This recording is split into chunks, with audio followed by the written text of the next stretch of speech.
Do you have questions?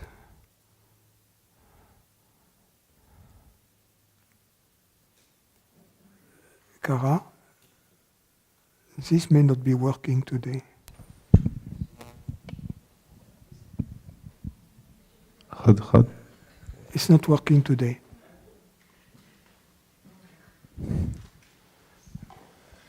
No, you cannot fix it.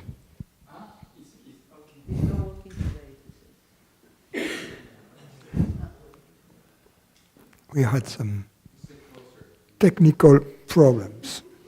So we can put more volume. Is it loud enough?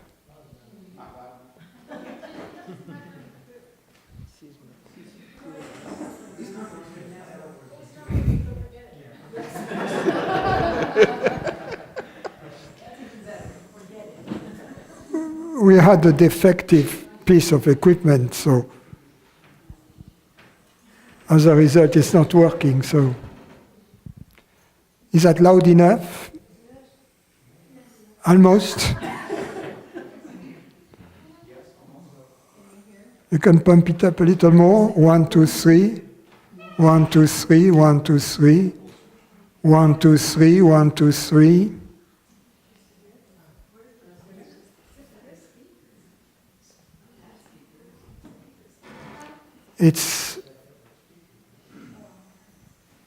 It could be louder. Do you want it louder?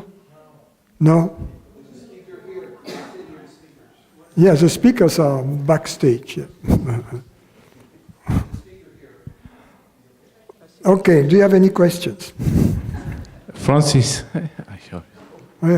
Hello.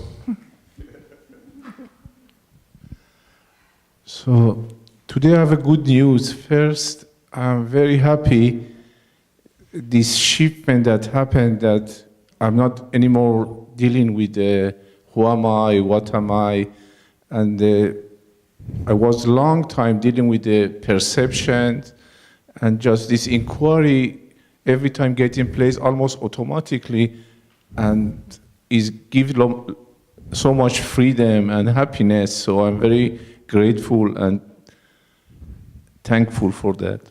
Thank you for the information.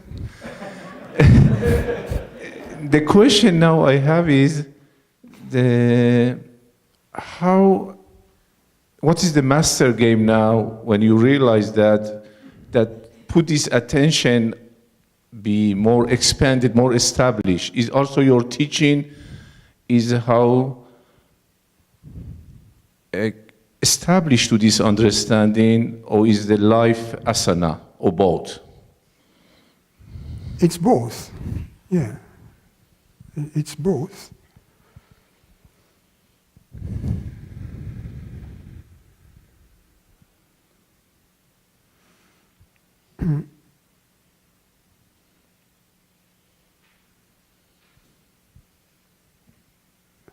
The ending of the investigation has to happen naturally.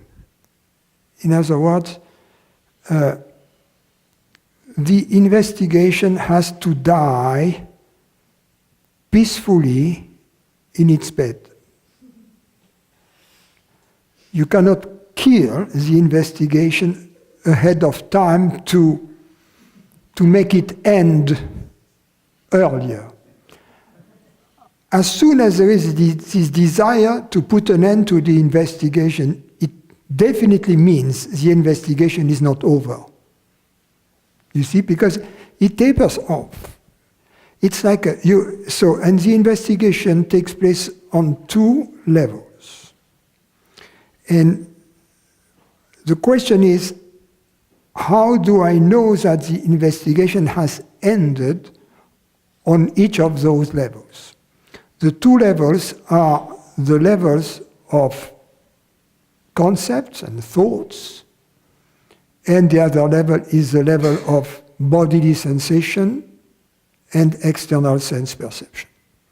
Because there is nothing else in our experience in our experience, in our phenomenal experience, there's these three.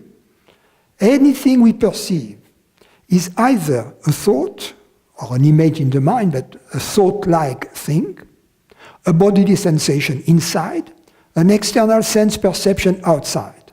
All the rest is bullshit, feelings, all of that stuff. It's just confusing. It's the wet heart feelings, That's bullshit. There is only the three elements. So the investigation takes place on those three levels. But the the first level is conceptual level. How do I know that the investigation has ended? That's very simple. Because no more questions arise. That's very simple. How do I know that I have resolved an issue? Because I don't think about it any longer. Exactly. It's gone, it's done. You see? How do I know that I've solved a problem? It's done. It was a time I didn't know how to solve a second-degree equation. At some point I've learned how to do it. Then I don't worry about it any longer. It doesn't prevent me from sleeping. You see? And then, so that's how I know, on the level of thought and concept, the investigation has ended.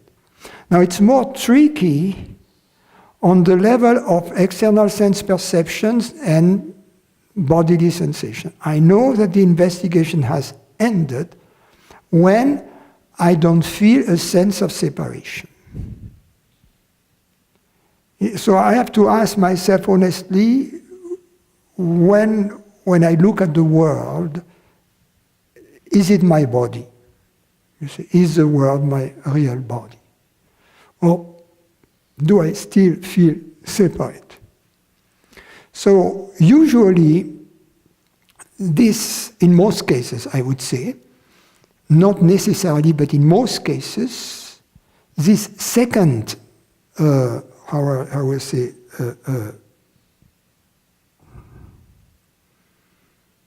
this second step is reached later than the first one. There might be cases of people who have practiced a lot of yoga, etc., perhaps not in our culture here, but that this would be achieved first, but there would be still some intellectual confusion.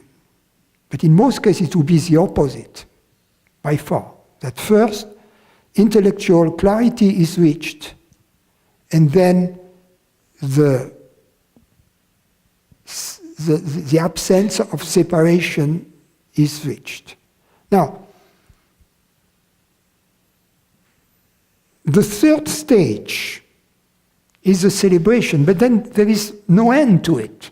You learn how to live, you learn how to celebrate, you see, and it's just the exercise of your freedom and the enjoyment of your divine energies, right? It's a discovery of serendipity. You see, that's an adventure in and by itself. The path is not exactly as clear-cut as I have designed it, because the way I've presented it so far is that you reach step 1, and then step 2, and then beyond that there is step 3. So there are milestone. You have milestone 1, milestone 2, and then the road beyond milestone 2, right? And I said sometimes, for some people, milestone 2 is before milestone 1. But in fact, it's not quite like that, because it's a little bit like the work of Penelope, Ulysses' wife. Penelope, doesn't make sense, but Penelope. I didn't know that.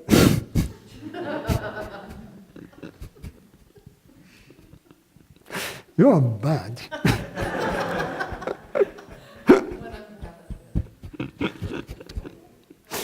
So, where was I? Yeah, that they are moving forward and then a little bit of backward, and moving forward. And so, on average, we move forward.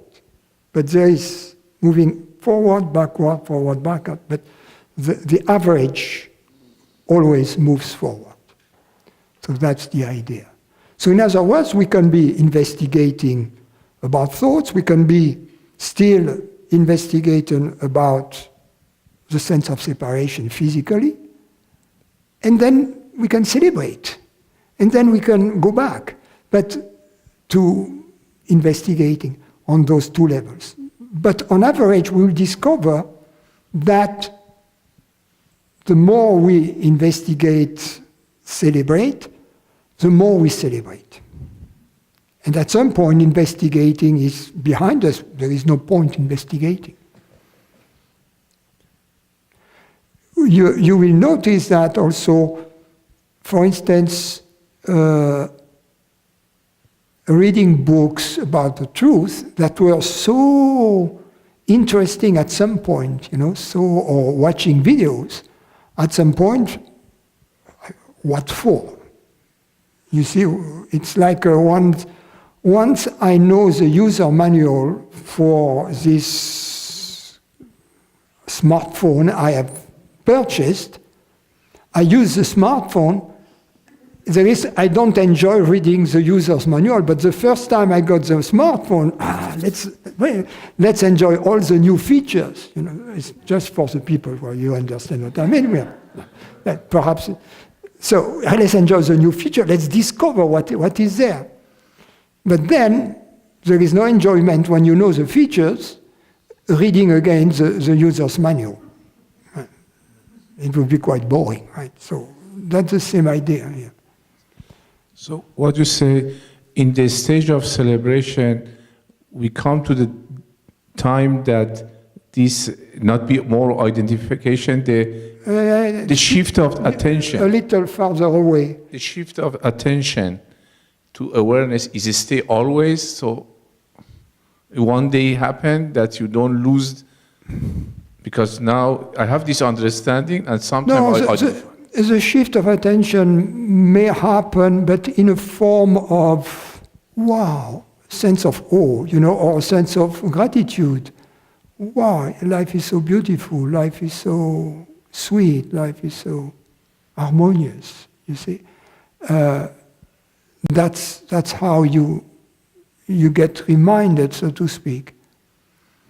But not that you try to catch awareness within the window of the mind, that you don't do that any longer, because it's a lost cause. So reminder come from the joy and wow rather than suffering. Yeah, when you live it, you don't need to think about it. Or when you live it, you don't need to do anything to live it.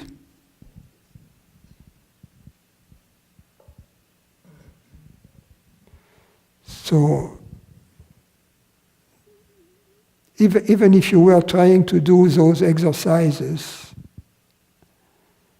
as you would begin to try to do the exercise, you say, well, but what am I trying to achieve? That's my experience right now. So there is nothing that I could possibly achieve beyond that. That's my experience right now.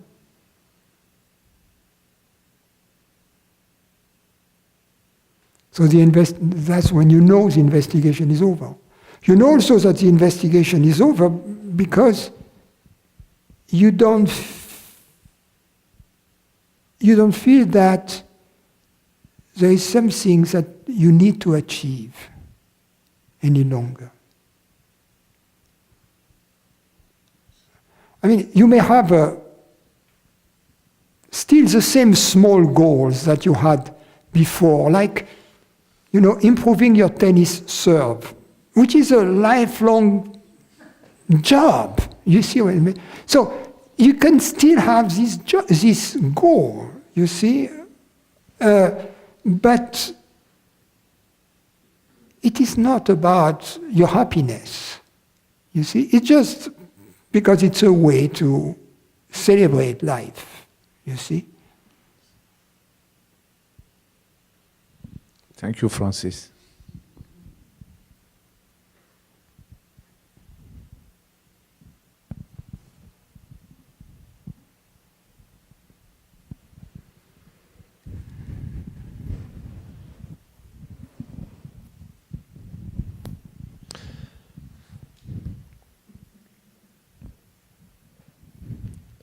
Hey, Francis, could you talk about the nature of, like, the nature of joy or happiness, as you would call it? Because I don't know, I kind of discovered earlier today that, you know, my idea of happiness is kind of a, what do you say, like a permanent drug trip. You know, like that, it's a feeling, right? And upon seeing that, I guess I was noticing at the table there that I think I just started looking for a subtler feeling instead. Yeah. You should, because you still have this concept of happiness as being something positive that you are going to acquire, like a big piece of chocolate or a state or something that you are going to acquire. And instead it would be preferable to think simply about a state which is free from worries. A worry-free state.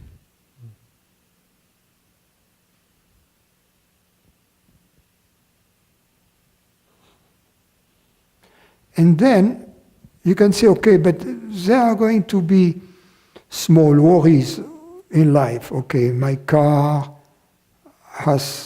needs something to be fixed. I need to file my tax return.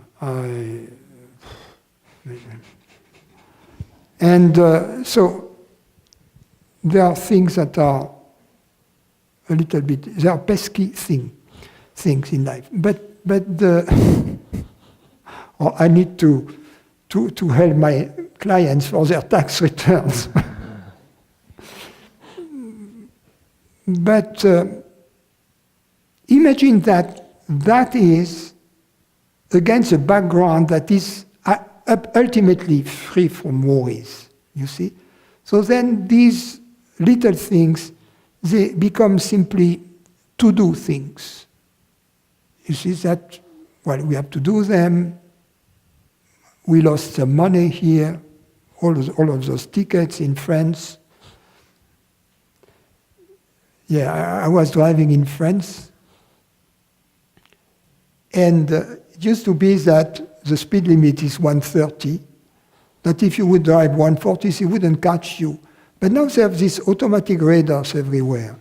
And you don't know when they catch you, that's a problem. So when I came back, I had 6 speeding tickets. So immediately I became American.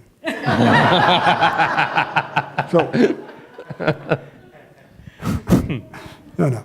This is too unfair, this French thing, so now I am American. Huh? No, they betrayed me by hiding their things. It's totally inappropriate. Huh? Oh, yeah. They got me. So these pesky things, you see, but the background is clear, it's just money, Right, so there's no, like, concern, like, no misery. Yeah. And so, because that's the stage for the celebration. you need to have a stage which is devoid of garbage for the performance, right? If it's full of stuff, garbage, things that have nothing to do with the play, you see, you cannot do your thing. So you need a clean stage, and then the play can begin. So it is this.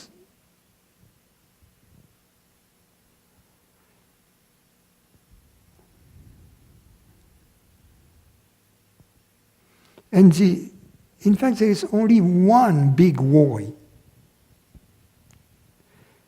In fact, it's not a worry, it is the mother of all worries, which is the sense of being a human body.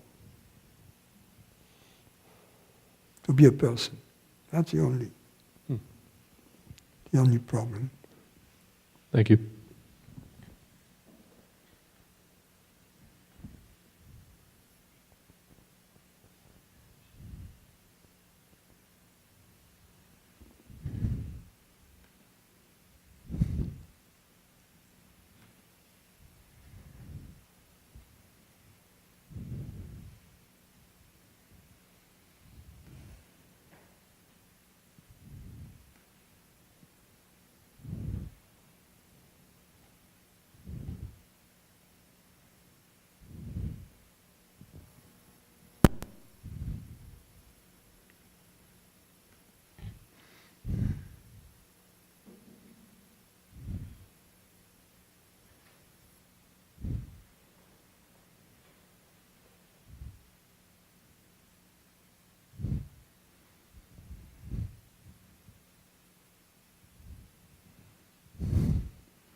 There was a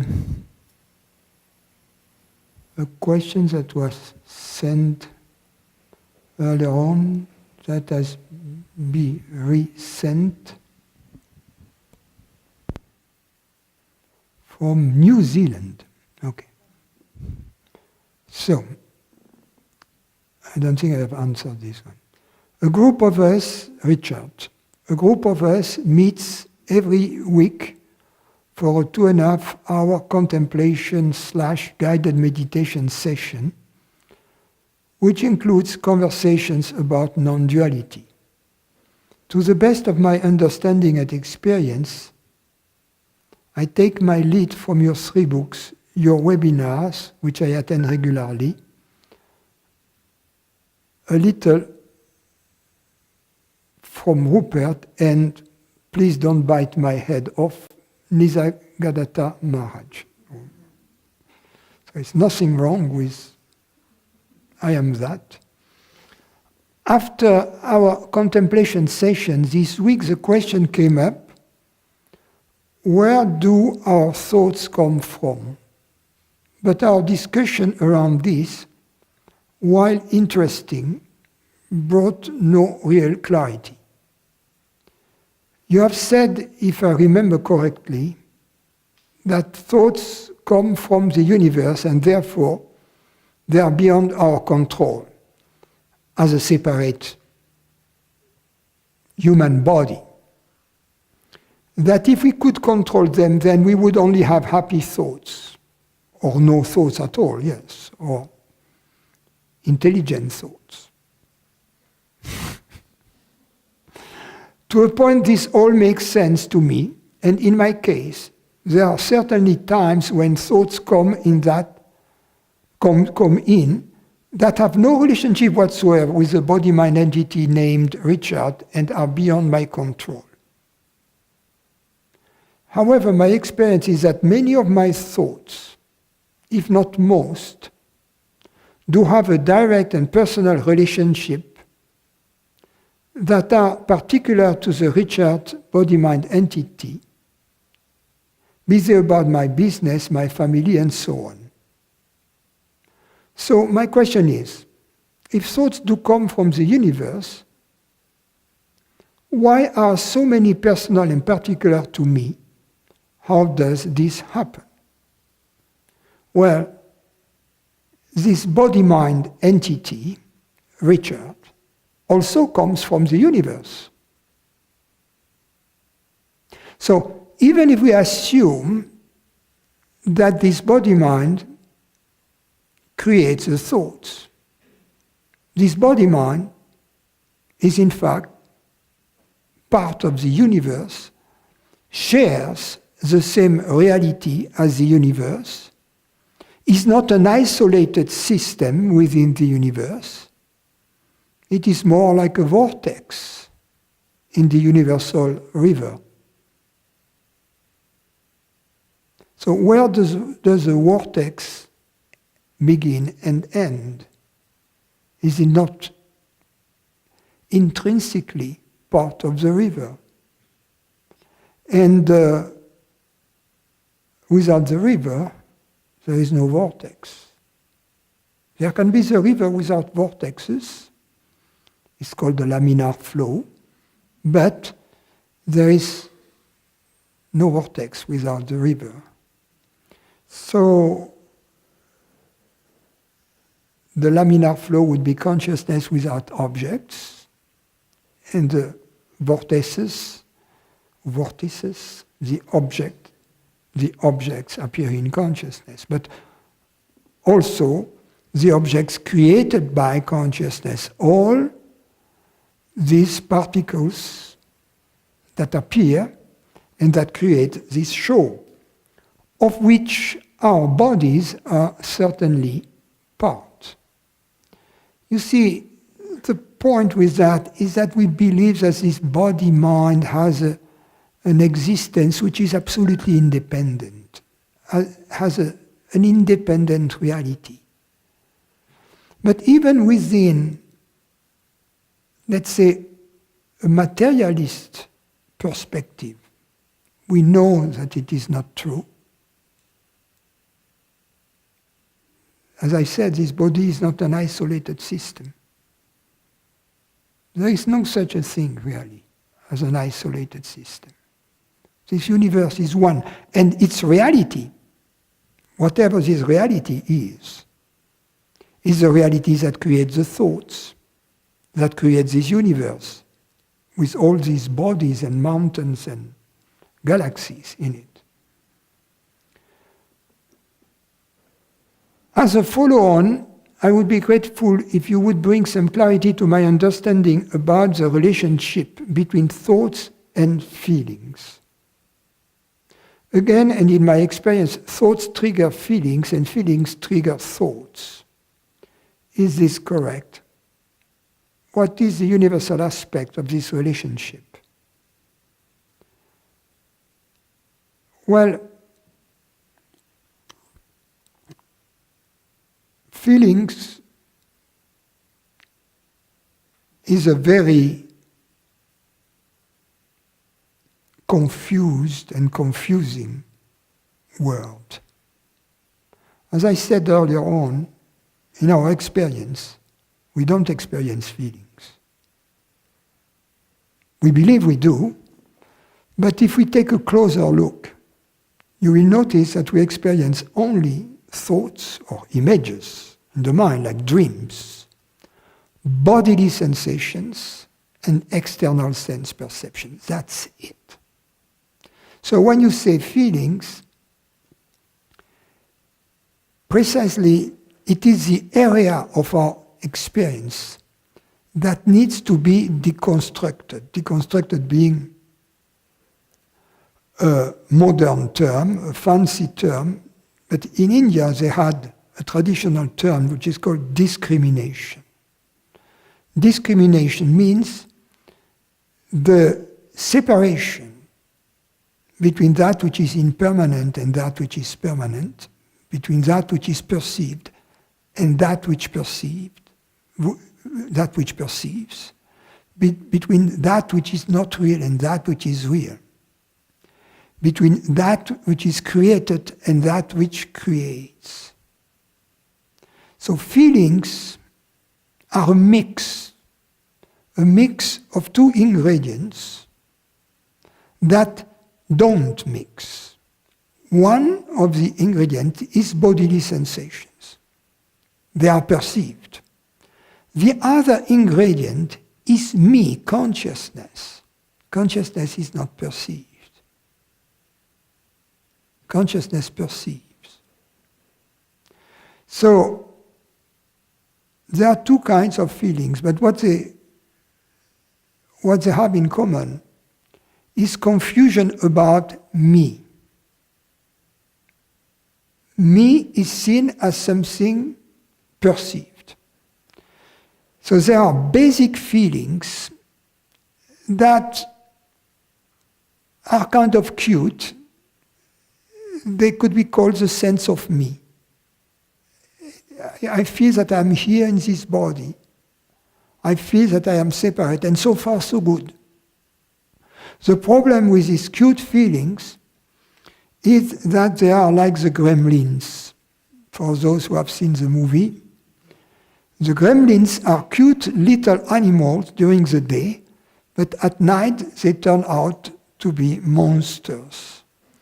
So the feelings, the cute feelings with the sense of me that is condoned in our culture, you don't want to offend the sense of me, you don't want to offend the belief system of people, even if they are completely crazy, but you don't want to offend them, and then they are already in Europe laws that punish that. I mean, could you imagine that? Laws. I'm glad I am an American. We don't have that yet here.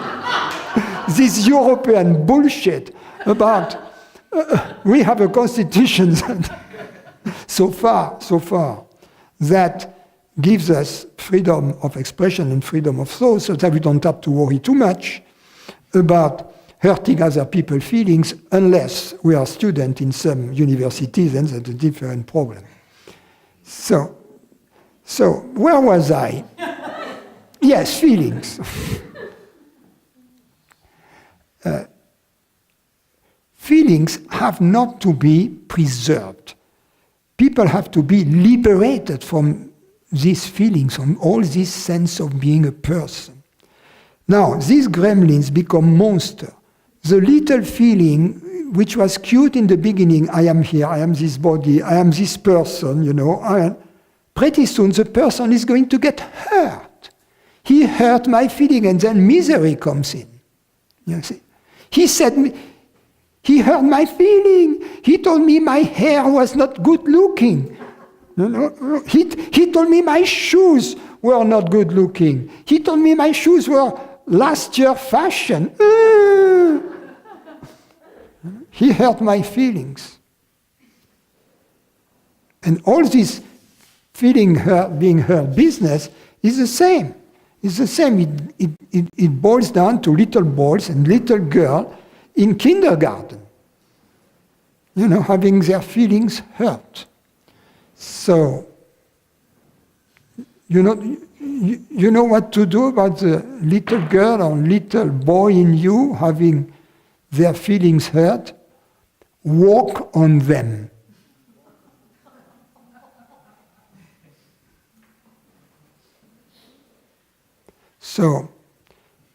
So then it seems, of course, that thoughts trigger feelings and feelings trigger thoughts. If someone tells me, you're stupid, and if I identify with his body-mind, I don't want this body-mind to be stupid, because I will feel then that I'm threatened, that I'm not able to cope with the situation in life. So I don't want to accept that. And I want also to be respected by others. Otherwise, I am in jeopardy. So, if someone tells me you're stupid, I am threatened. And these little eyes that were so cute instantaneously gets fidgety, gets uncomfortable. It's a case of a thought, you're stupid. How did he dare say that to me? That's a thought that then triggers a reaction in the body. And the other connection in reverse is when the sense of being here, of being separate, this cute little feeling, creates a thought. I'm here. Oh, it's beautiful. I'm here. It's beautiful. I'm in Florida. I'm enjoying the weather. Beautiful. And all of a sudden, you know, a hurricane is coming.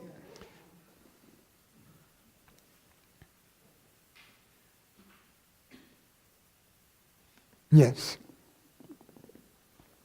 In defense of feelings.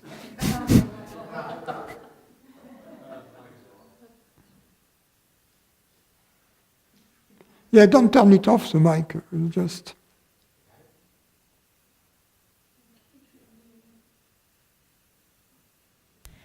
Yes.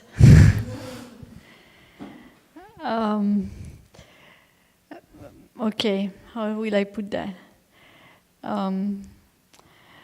I hear you, and I'm willing to completely accept the fact that we have only these three things you said: bodily sensations, images, and sense perception or thoughts, images, bodily sensation. No. What was its third one? Thoughts or images in the mind, like dreams, but thought-like stuff. Oh, sensation. External perception, like thoughts, the five senses, or bodily sensations. Okay. So external was all in part of bodily sensation. It's sensation and thoughts and images and dreams. No, thoughts and dreams are the same. Yeah. Thoughts and dreams and sensations. No, and well, whether they are bodily sensations and external sense perception. They are a bit the same, no? Yeah, but we happen to be putting them in this category. Anyway, in terms of understanding, I completely because the five senses, you see, the five senses, they don't include a headache, for instance. Sure, but... So where do you put the headaches? But the headache is a bodily sensation, so it's a sensation. It's a bodily sensation, So yes. it's sensation. And then you have external sense perceptions. Which is also sensation, perception. Yeah, but a thought is also a perception. Then there is only one category. No, not really. Anyway, I like your categories, but I want to say something. So deep down, still seems to me, so I don't know whether it's because I'm a woman, but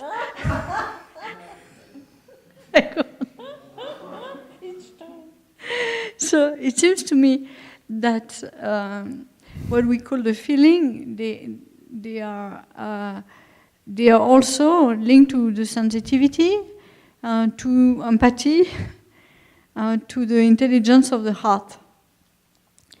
So I understand what you say on what we perceive, etc., but nevertheless, when there is this evidence that there is intelligence of the heart, and intelligence of the heart goes through sensitivity. No. There is no evidence whatsoever that there is any other form of perception, of phenomenal perception, than the three I described. Well, maybe then it's a noumenal perception, the intelligence of the heart. But then, noumenal perception, there is only one. There is no variety there. Well, okay, let's make it simple. If you see that someone is suffering, you will have a common impulse to help, to alleviate this suffering. And this seems to me deep. Maybe it's because I grew up a Catholic, I don't know, but it seems to me super deep. It's because you have a lack of clarity in your bodily sensation, that's why. So when we have mirroring neurons, and so when we perceive suffering around us, these mirroring neurons enable us, if we are free from our own garbage, this mirroring neuron enable us to feel being bodily sensations, to experience the same bodily sensations as the person who is in front of us. That's it, but it's bodily sensations. Now, being put in the situation of the person, we understand that person at a very, very deep level. You see what I mean? Because we are in their shoes, so to speak. We are more than in their shoes, we are in their skin. You see? And that's made possible if we are able to resonate. And the more empty of our own garbage, of our own feelings we are, the more able we are to resonate. It's like a violin that you have in you discover the violin in your attic, and it's a Stradivarius. Unfortunately, the mice have lived in it for generations. So it's full of nest stuff and other stuff I'm not going to describe. So the violin doesn't resonate. So you take it to the violin maker and he cleans it, fixes the sound post, etc., and then you get your Strad. You see, so that's the thing.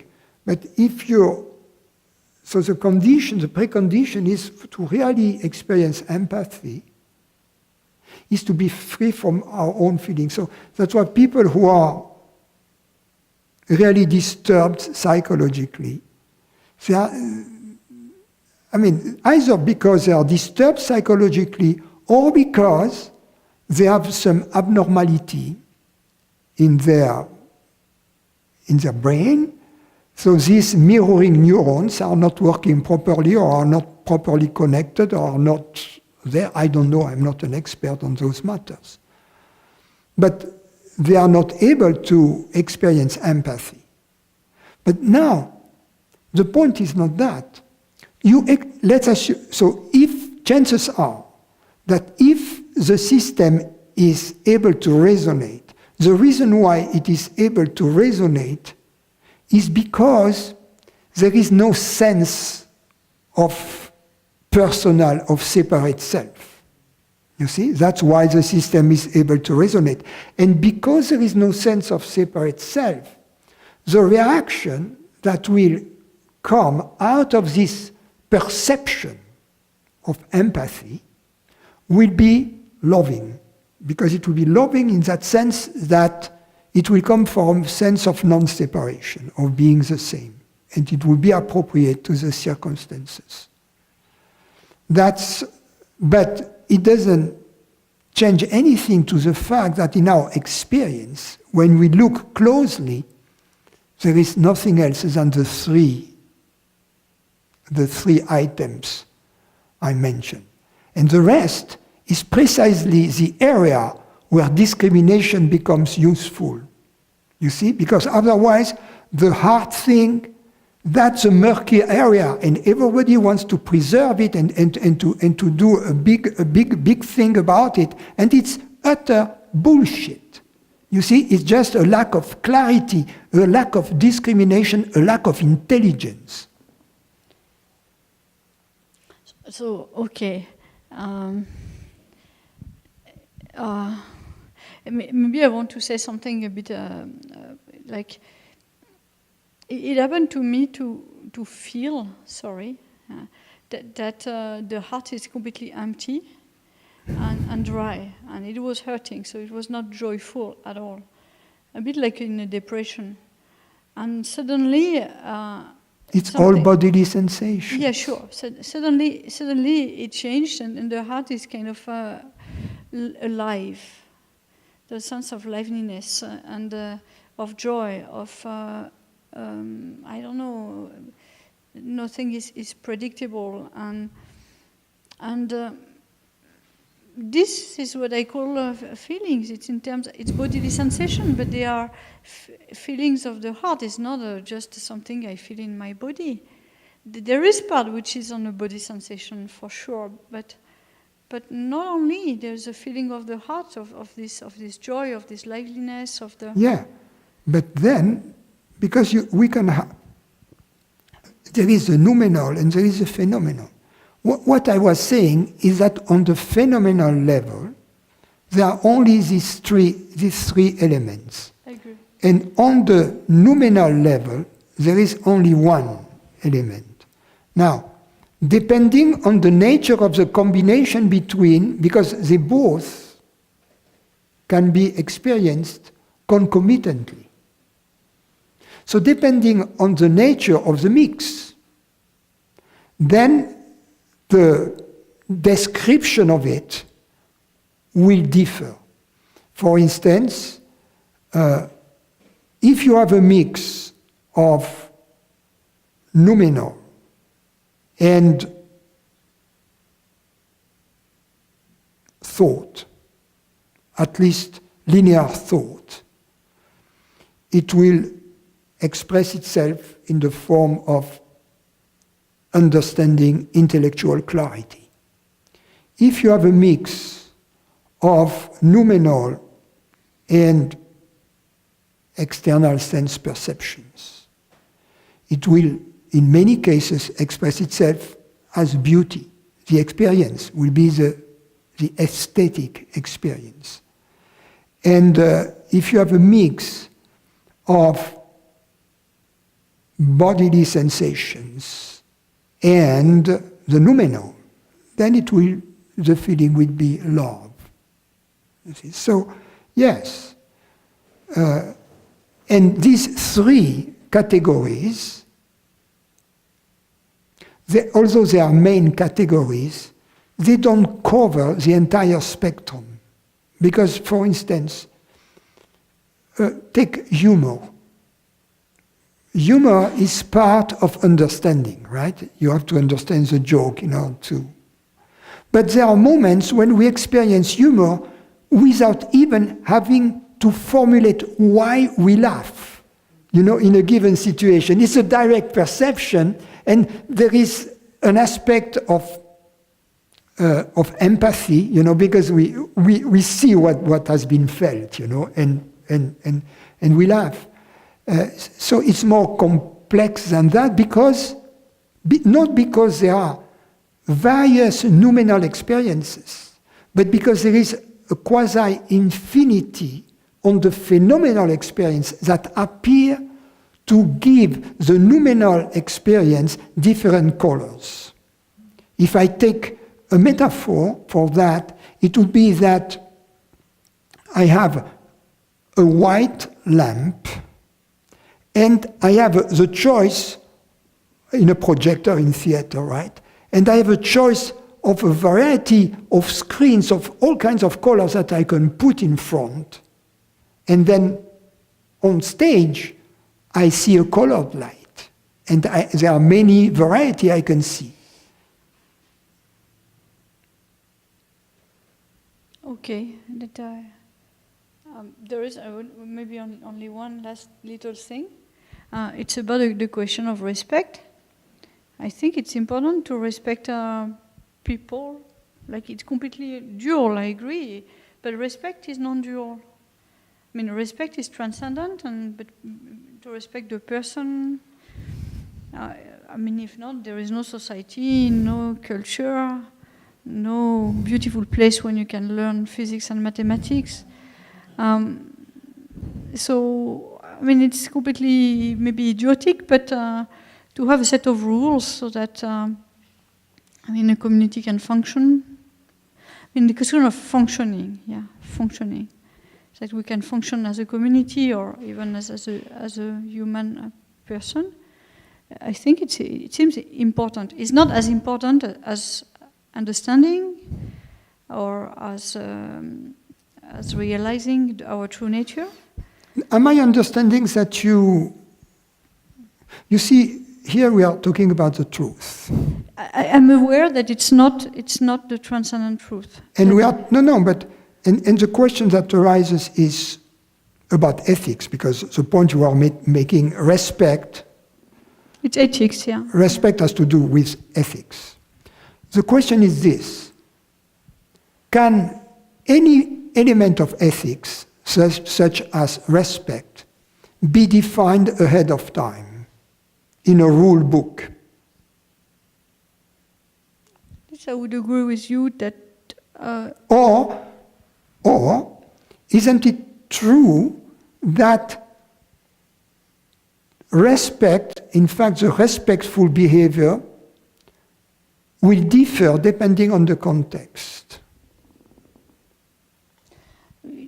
Can I give my take on that? No, I ask you the question. Okay. So I think there is an element of both. So there is an element of balance, which is due to the book, but it's not very advanced.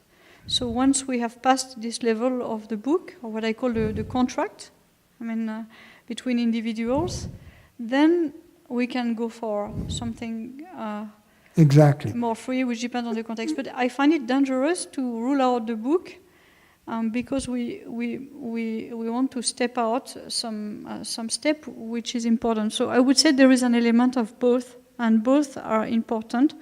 Although of course it's better to be, to have completely integrated the rules, and then we can live completely free with the context. It's not about integrating the rules.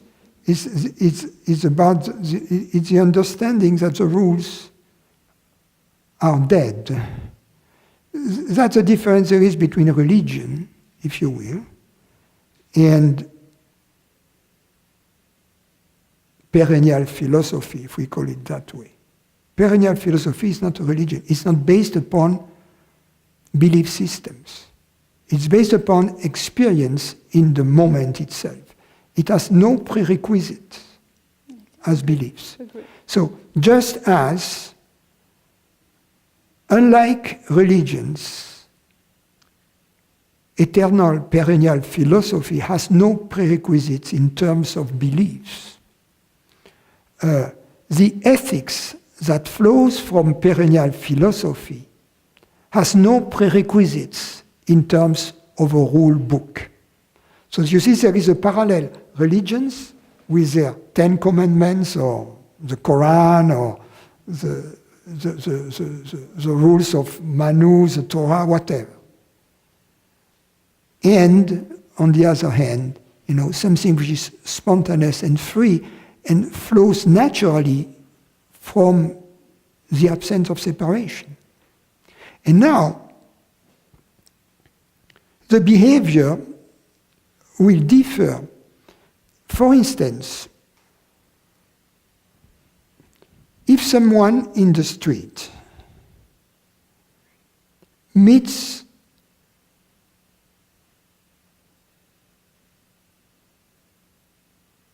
Francis, and Francis is going to behave with this person before knowing that person better, based upon the assumption and the rules of society. So I'm going to say, good morning, how are you doing, etc.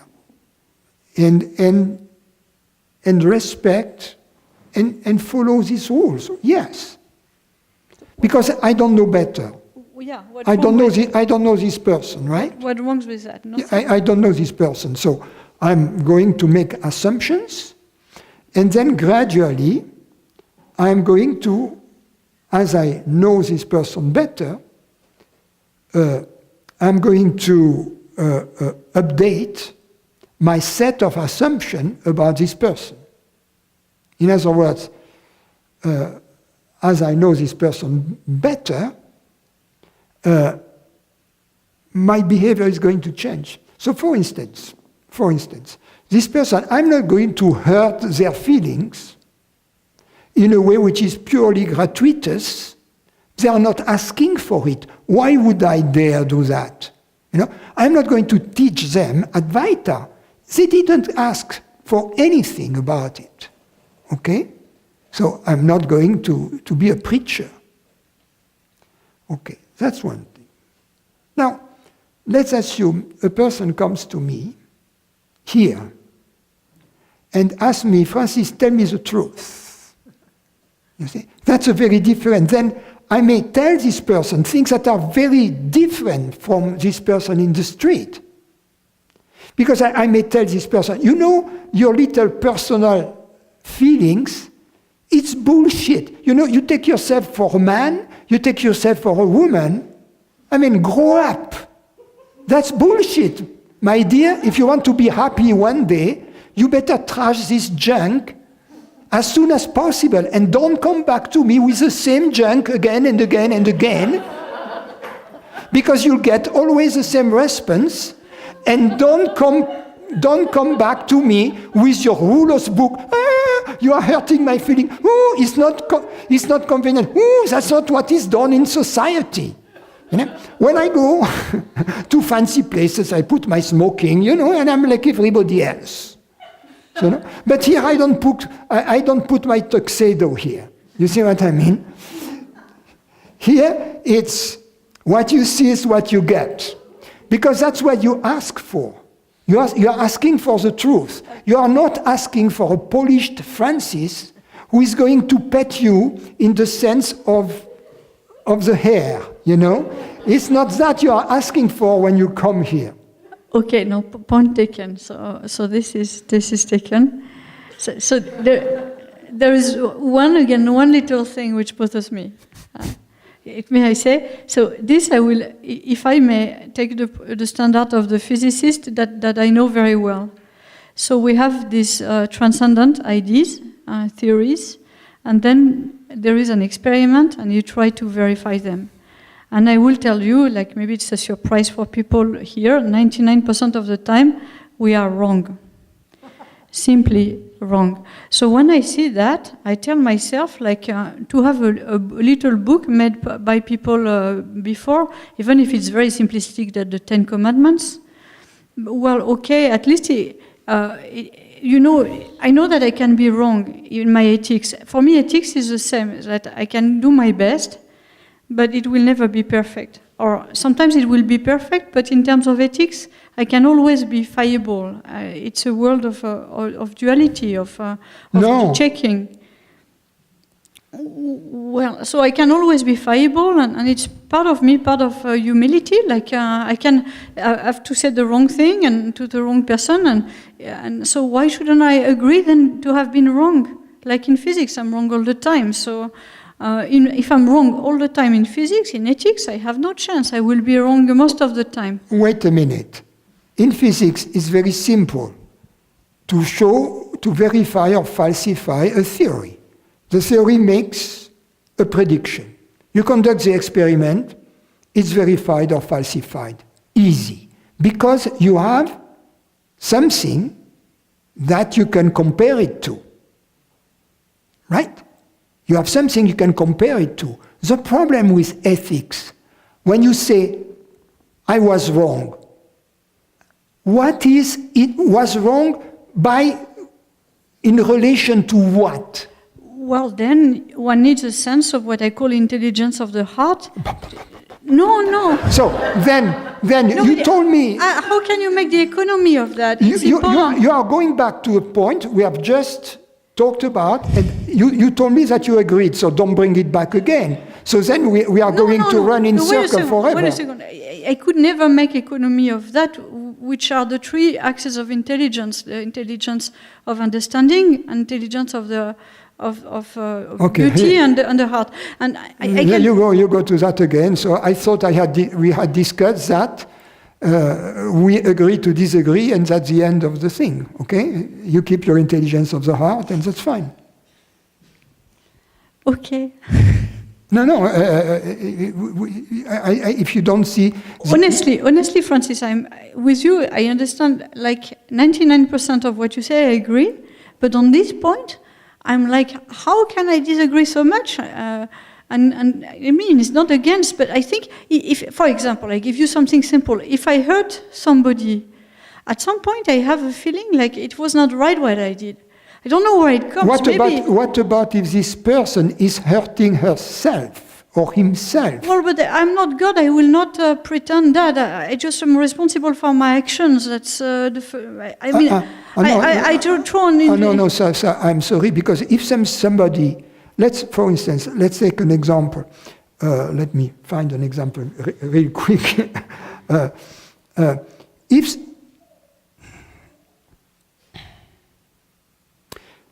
Let's assume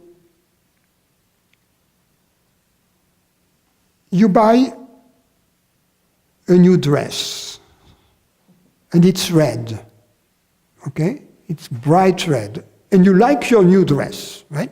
You look at yourself in the mirror, you say, nah, that's the right color, that's the right cut, that's the right fabric, perfect. Huh? You go to that place, and there is this person who tells you, get out of here. I mean, this red offends me. You know, I am in this religion where we only wear white, and your red dress is very offensive to me. So you are hurting my feelings. So, okay, what do you do? Oh. Do you undress and put a white thing? Well, I would probably say, I'm sorry to hurt your feelings. Next time I'll put another dress. No. This person is not your host. This person is another person there. Well, then... another guest at the party. I would think he's a bit crazy and offensive. You say... So I'm part of the... let me tell you what I would say. I would tell this person, you dress the way you want. Yeah. I respect your freedom to dress the way you want. Respect my freedom to dress the way I want. Yeah, but just... And if you don't respect my freedom to dress the way I want, I don't care about hurting your feelings. Sure, but what we just said, that is also some kind of a code. It's like a kind of reciprocal value. It's like, look, I mean, as you said, you dress the way you want, I dress the way I want. It's also a code. Yes. It's a bit more advanced. No, it's not a code. It comes from the following point, that we are the same. If we are the same, it has to be reciprocal. Well, it's about freedom. Wait a second. Can we just go on the reciprocal? We are all different. I don't think like everything should be reciprocal necessarily.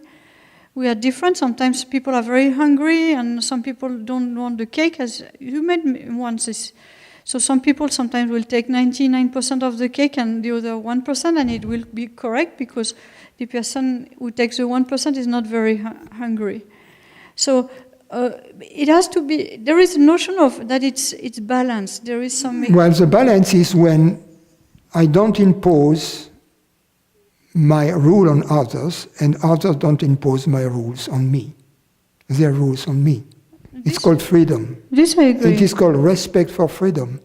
This I agree. So the person who tries to make me dress in white, you know, that's his problem.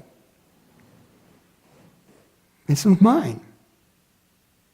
The ethical behavior in this case, but let's go a little further. Let's assume this person who wants me to dress in white, when I'm having my beautiful red dress, this person, in addition, is someone who comes to satsang and tells me, you know, you're a teacher and I'm your student. I come here for the truth, but, you know, as long as you're dressed in red, for me, you know, teachers, they should dress in white. Otherwise, they are bogus teachers. You see, otherwise, if there is something about red that if you have something red on you, you cannot tell the truth. You see, that's not possible. You have to be in white. No, in white you can say anything you want. So I'm a bit lost where the satsang comes into this analogy, but I don't know. I think human beings are reasonable beings, and between reasonable people, one can agree. Yeah, but conventions, the point I'm making is that social conventions don't apply among truth lovers. We live by a different set of, there is freedom, there is we invent what is ethical from moment to moment. We create it from moment to moment. And we don't try to impose any rule book on our fellow truth lovers.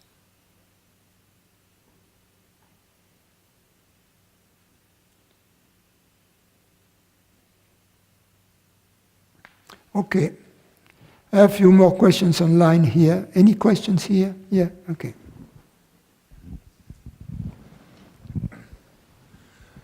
So, Francis, where you put intuition in this line? Is it bullshit, or is the phenomena which come from intelligence? Oh, there is bullshit intuition and there is non-bullshit intuition. Let me tell you about a type of bullshit intuition.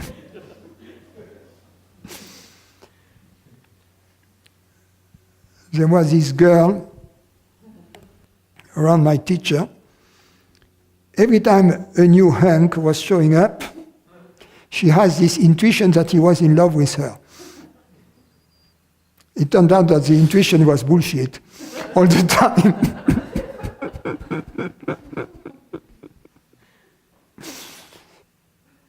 And true intuition is different. It's the intuition that leads to the solution of a problem in mathematics.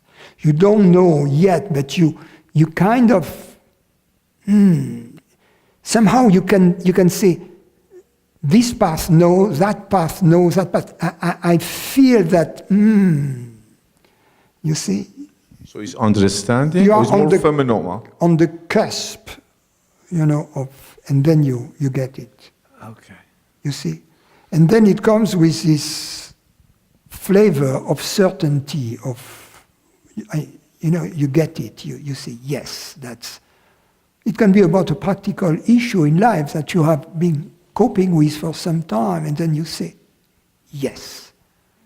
You see? Because you have been kind of, my teacher was telling the story of this lady, she was Jewish, in Germany, in the 30s, in the late 30s.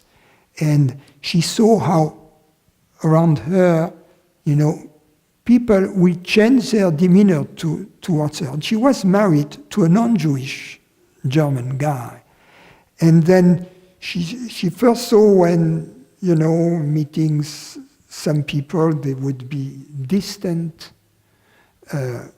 Then a lot of friends they had would kind of stop seeing them.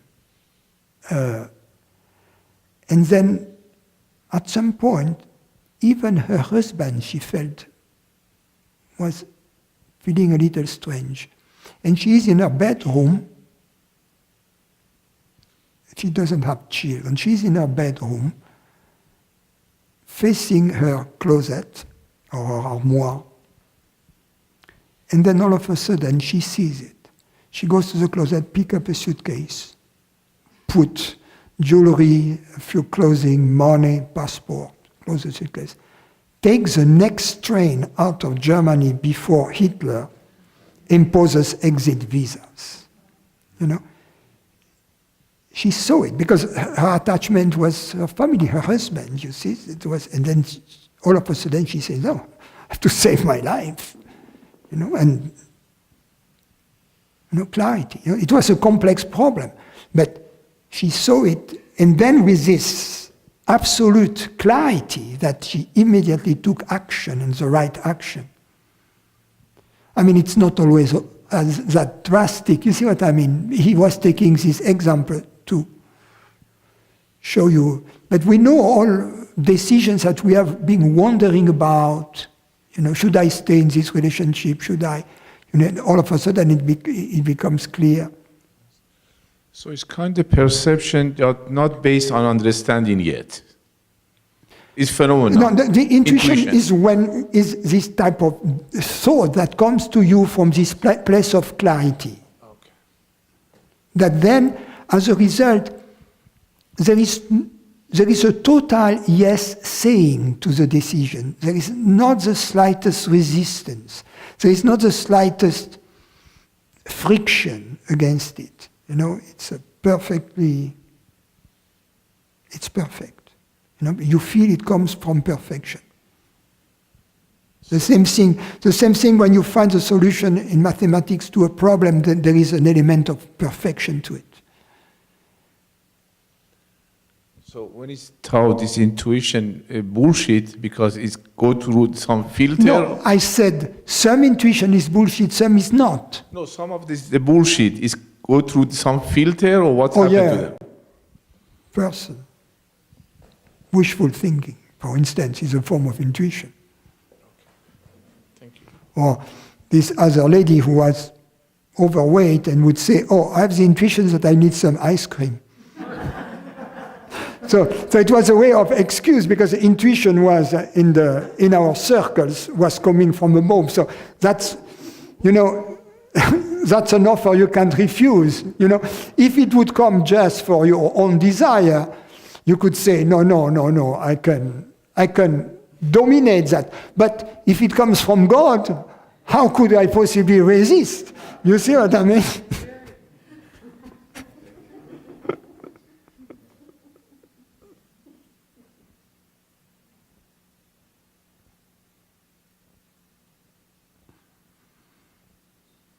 Some of my friends was calling that, I don't remember who it was, the Advaita shuffle.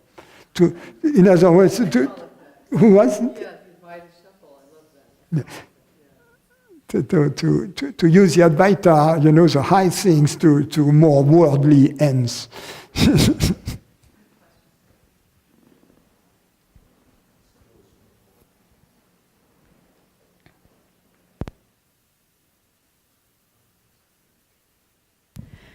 Hi, Francis. I don't know if I've asked this before, and I hope I haven't because I forgot the answer, and I've thought about it a lot. And I think what's come together is the concept of not controlling, not being in any control of our thoughts. So there's a lot of the time when I don't feel in control at all. They're just coming. And some of them I don't like. And so there'll be a moment where it feels like I choose to, stop and go, let me rethink that, or let me, there'll be this choice where I counteract the thought. And I don't think that's a bad thing. It's like going through a reasonable process of going, well, does that really make sense? And can I think about it a different way? And when I do that, it feels very much like I'm choosing that. So and I'm just looking at what makes it seem that way, because when the thoughts are just coming, and maybe there's a bodily reaction because I don't like it, it seems like it's just floating around. And then all of a sudden, when I do that other process, I'll put it this way, when that other process happens, it feels, there's like a bodily sensation that's connected to it that makes it seem as if, Maggie's doing this, and whatever else was going on, I'm not sure what it was, but what it seems like now, if this interpretation is, it's like that combination is just floating in space. It's the fact that there's any interpretation that that's Maggie, that's an illusion. Yeah. I would say this. It is not only our thoughts that we don't choose, but it is any of our perceptions. That's the first point, right? When we say, because we usually believe, well, I don't choose a bodily sensation that arises in me. I don't choose what I see, but I choose to move my hand, or I choose the thoughts that arises, right? That's what we believe, right? Because there is such a thing as deliberate action. Deliberate action, it's an action which is preceded by a thought, a decision. And then I decide to move my arm, right? But before I make the decision to move my arm.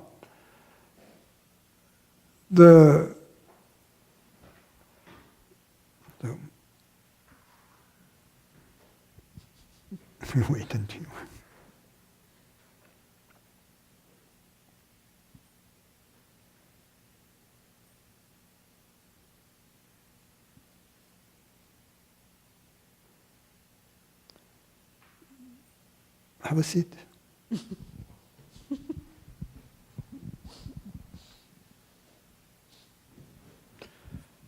So in this case, when we choose, either this choosing is deliberate or not. If it is deliberate, there is a choosing thought that arises. If it is not deliberate, it just arises without us having chosen it. Mm-hmm. Are you following me? Yeah, that's what I'm saying. There's these. So the question is, did we choose the choosing thought? Right. Because if it is not deliberate, it just arises, therefore we didn't choose it. Mm-hmm. But if there is a choosing thought before, the question is, did we choose the choosing thought? Mm-hmm. Or did it arise? Well, that's what I'm saying. When there feels like this association that I chose that, but you're saying even that's not true. I mean, that interpretation is not true. I didn't choose that either. It is not true. Let's be clear. It is not true as a separate entity. It is true as consciousness. Yeah, that's what I mean. But I'm saying there's been a long interpretation where it's felt like the separate self chose that, yeah. And that's an illusion. Yeah, that's an illusion. And if we look more closely on this, we see clearly that there is no separate choosing self. That everything is the universal movement. Including the bodily sensation that connects the two.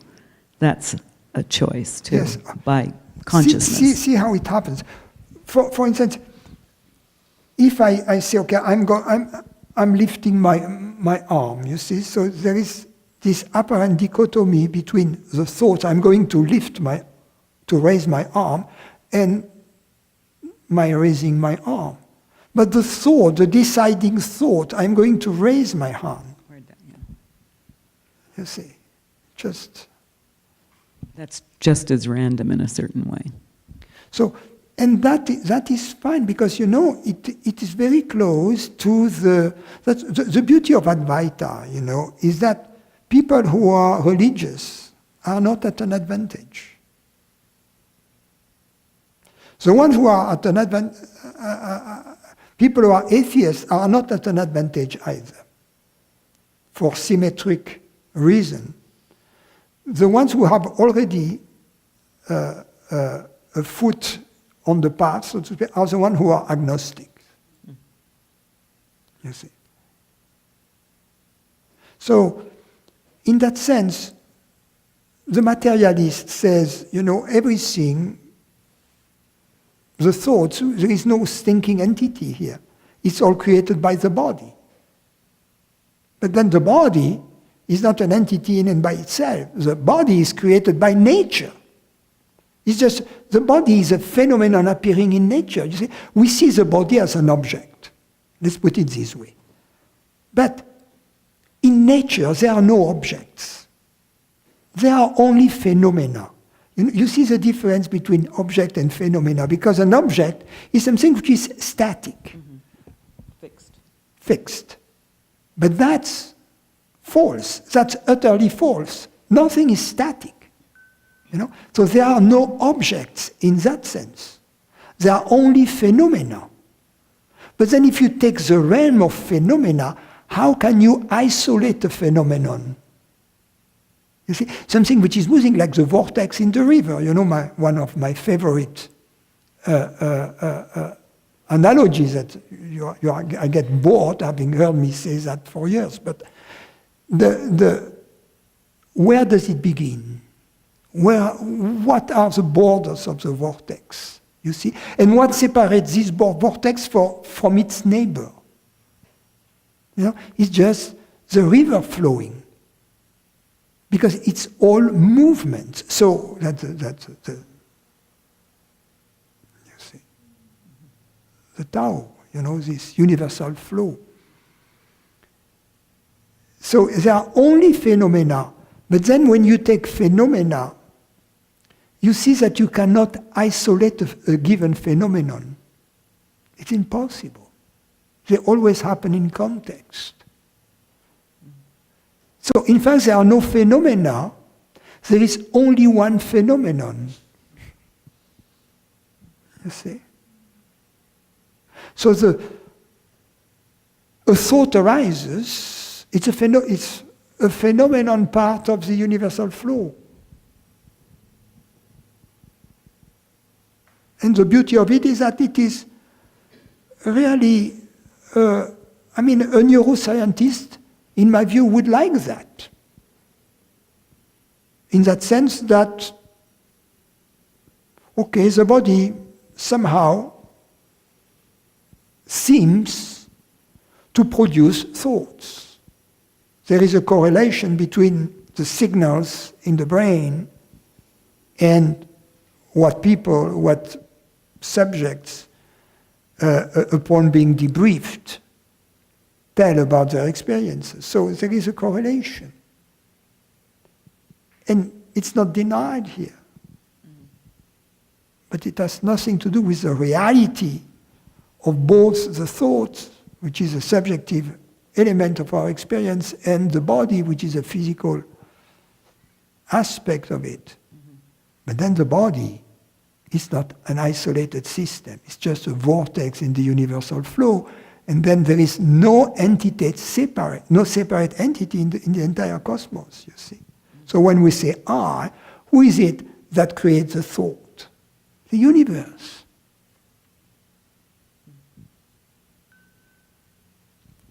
You see, that's the beauty of it, that it's a view which is, if we see that as a philosophy or as an epistemology or an ontology, it is a very interesting ontology and epistemology for the scientist. Because that's the only one which matches, which is not at odds somehow. Otherwise, if you tell a scientist, you have to accept that someone walked on water. He said, well, since Archimedes, it seems to be hard to believe, you see.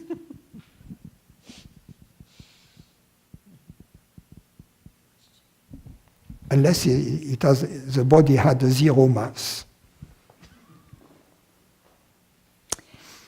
Francis, sometimes when I am, in the silence, and then I get an idea, I need to do something, make a phone call, write an email, but then I want to stay back in the silence, but then how do I get anything done? Don't worry about it, life will make you things done. For instance, He said, life will make things done. Okay. For instance, shopping for groceries. At some point you have to.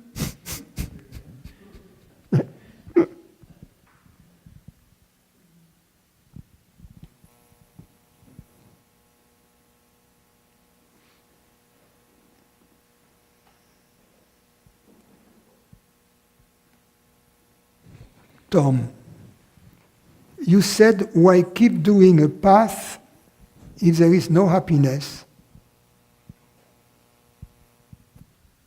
And I do feel happiness from these Sunday dialogue meetings, but is there something else to do besides ask questions and listen to your answers?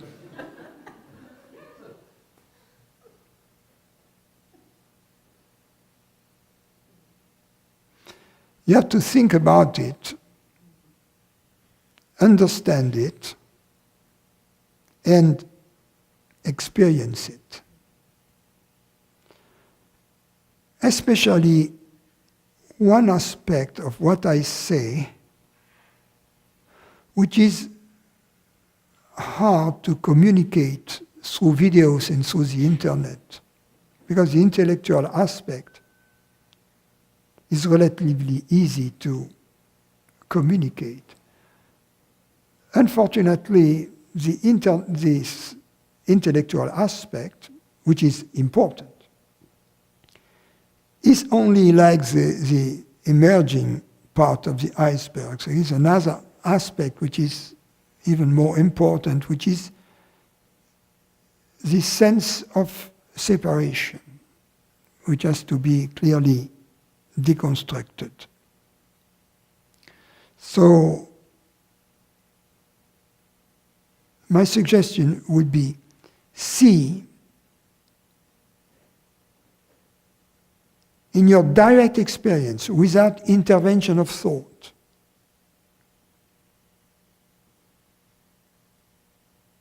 that in fact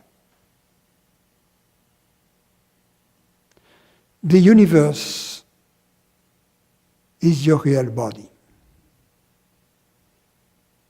Of course, your body is your body, because your body is part of the universe. So that if the universe is your real body, your human body is part of your body. So I'm not saying that your body is not yours. I'm not saying your body is not your body. But your body is simply part of your real body. So that when your human body dies, your real body doesn't die.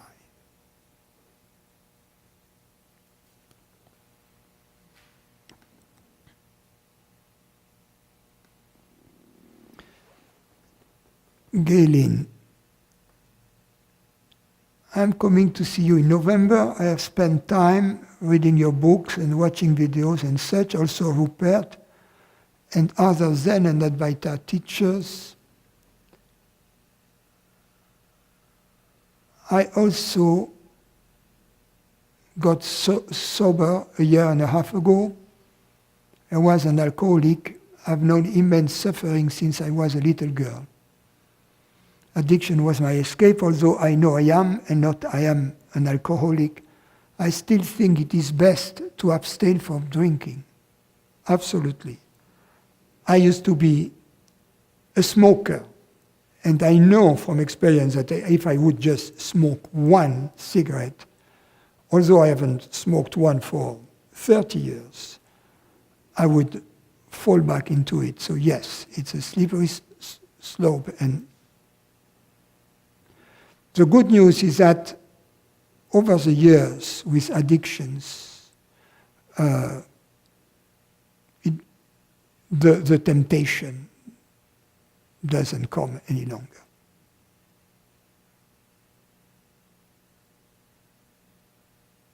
Yeah, so since it's been, and she says, or he says, could you speak up this topic? Yeah, I think I have directly answered your question. Yes, it's best to not to dwell into that, and even not to think too much about it. If the thought comes up, just resist. The more you resist it, the better off you're going to be. What I would add is this, is that it's a great thing to get rid of one addiction, and as you know, it's not easy. But what is important beyond that is to get rid of the source of all addictions. Because to get rid of one addiction doesn't bring about happiness. It may bring about some temporary sense of relief, some relief to be beyond, to have this problem behind us, but there will be other problems coming up. So the mother, the source of our addiction is this belief to be a separate human body. So that's the most interesting part of the discovery. The addiction are of two kinds, psychological and physical. Psychological addiction relates directly to ignorance. Psychological addiction gets cured through wisdom, through discrimination. Physical addiction gets used through effort, temporary efforts, in order to resist the old habit the body has acquired, to desire the substance. As time goes by, this addiction vanishes, seems to vanish. But in most cases, it remains behind the scenes. We have to know that in order not to fall into the trap again. Once the body has been addicted, it's like with immunization. Once the body has been immunized, in most cases for, I don't know, smallpox, then some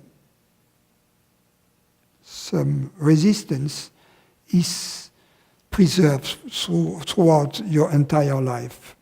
And if you have been addicted to some substances, then throughout your entire life there is a potential to fall back into the trap of physical addiction again.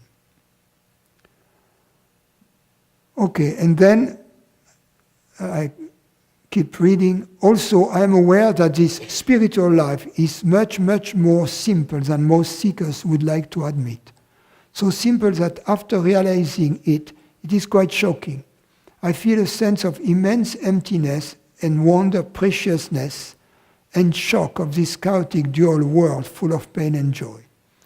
Because there is still this sense of the person in me, this scares the hell out of me. Because I realize life is calling me to surrender and dissolve into this vast thing called life. I feel there is nothing to do, although there are some things I feel joy in, and now we'll spend time cultivating them just for the sake of fun, because what else am I gonna do? I still am overwhelmed by the spaciousness of emptiness and nothingness. How do I orient? I broken-hearted and humbled, but there is a fight that's going on. No, this can't be it. I feel all alone in this middle of nowhere.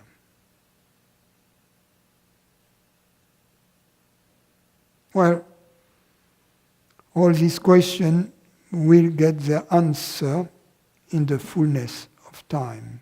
Galen. And then there is another question from the same friend.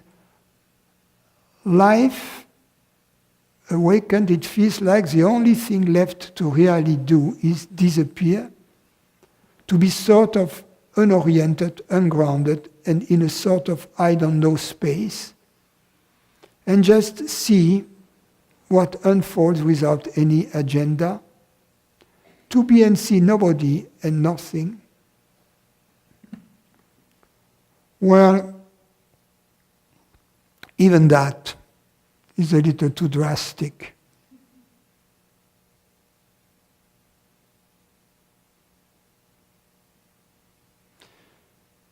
Ultimately,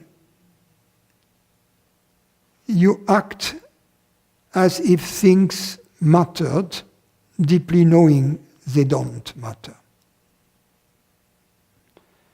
It is not that you don't act, you see? And is